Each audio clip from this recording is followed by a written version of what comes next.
ভোটারগুলো, এই ভোটারগুলো তাদের যে ভোট ব্যাংক বলে পরিচিত, ইতিমধ্যে যে হিন্দু, তাদের কিন্তু সবথেকে বড় একটা ভোট ব্যাংক ছিল হিন্দুরা। এটা কিন্তু বাস্তব। এই হিন্দুরা কিন্তু ইতিমধ্যে তারা জামাতের পক্ষে চলে গেছে বেশিরভাগ।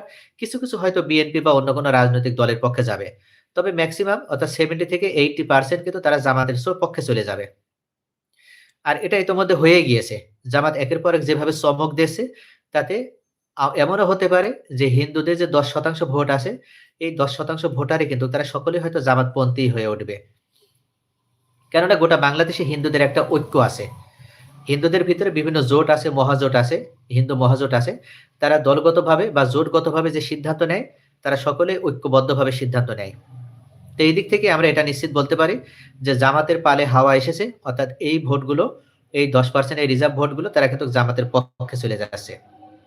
আর এক্ষেত্রে এই নির্বাচনের পরের ৫ বছর পর যদি আওয়ামী লীগকে আবার নির্বাচনে দাঁড়ানোর সুযোগ দেওয়া হয়,